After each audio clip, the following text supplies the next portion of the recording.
کے پاس نہ وہ اقتدار کی چاہت میں تھے، ان کا مقصد صرف ایک ہی مقصد تھا کہ غلامی کی جو زنجیر ہمارے اوپر پڑی ہوئی ہے ہم اس زنجیر کو توڑنا چاہتے ہیں۔ کوئی حکومت ان کے پاس نہیں تھی، اس لیے میں آخری شاہ نے مغلیات کے ساتھ کیا ہوا، انہوں نے کیا کیا، اس سے کوئی بحث نہیں۔ میں ٹیپو سلطان کے مسئلے سے کوئی بحث نہیں کرتا ہوں،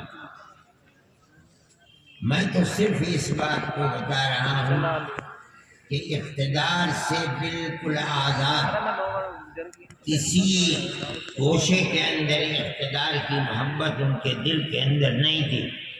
ان کا مقصد صرف اور صرف یہی تھا کہ ملک کو آزاد کیا جائے تاکہ ہم اور ہمارے بعد آنے والی ہماری نسلیں آزادی کے ساتھ اپنے ملک کے اندر زندگی کو اختیار کر سکیں، اس کے سوا کچھ بھی نہیں۔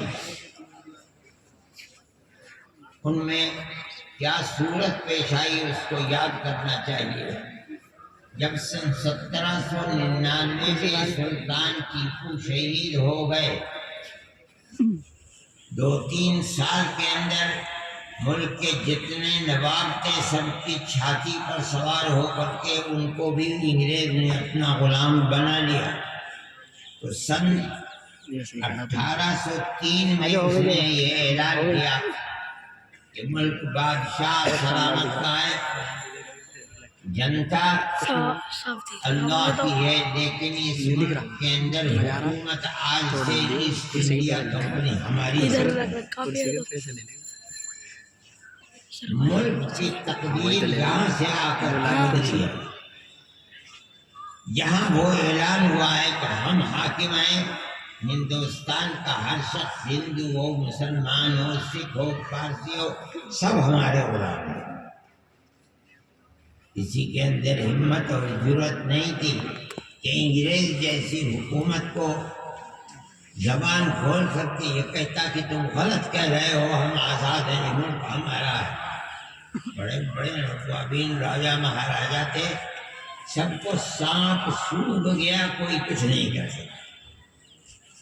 آپ اپنی تاریخ کو پڑھیے، اسی دن حضرت شاہ ولی اللہ صاحب محدث دہلوی کے بیٹے حضرت شاہ عبدالعزیز صاحب محدث دہلوی نے یہ اعلان کیا کہ ملک غلام ہو گیا، آج ہمارا غلامی سے ملک کو آزاد کرنا ہر مسلمان کا فرض ہے۔ آپ اپنے بزرگوں کی اس تاریخ کو یاد کیجیے۔ اگر یہ نہیں یاد کرو گے تو تم اپنے مستقبل کو نہ بنا سکتے ہو، نہ تمہیں یہ پتہ ہے کہ تمہاری اس ملک کے اندر کیا خدمات ہے۔ یہ اعلان سب سے پہلے ایک عالم نے کیا ہے، شاہ عبدالقادر صاحب۔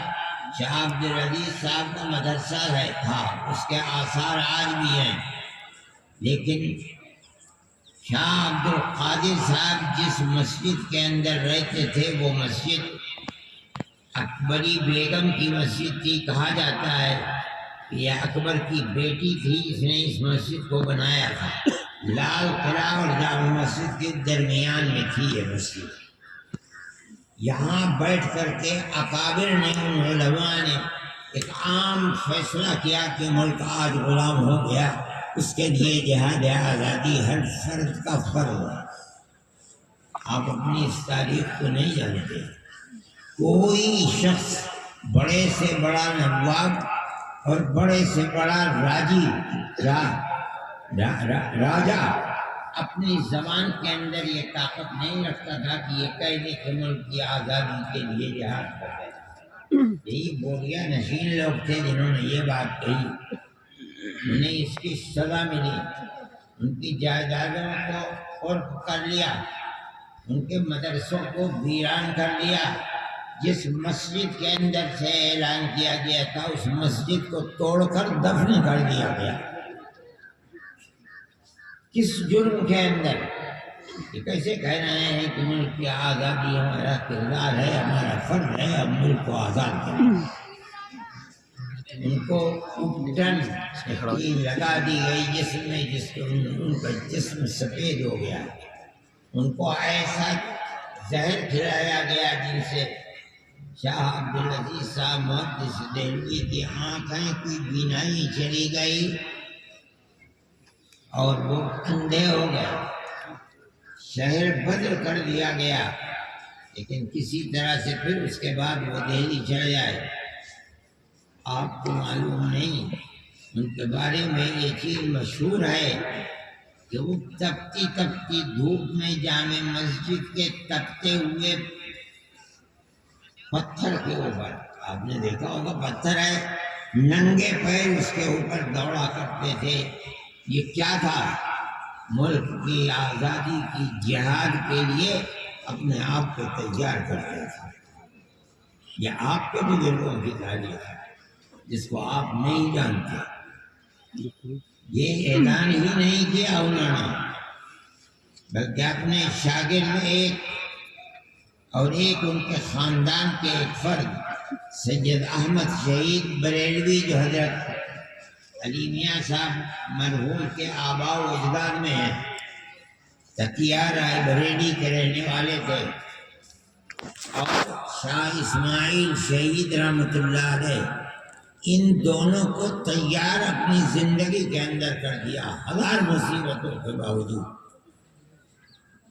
حضرت شاہ عبدالعزیز صاحب محدث دہلوی 1824 کے اندر انتقال فرما گئے رحمت اللہ علیہ، لیکن اپنے دو شاگردوں کو تیار کر رہے تھے۔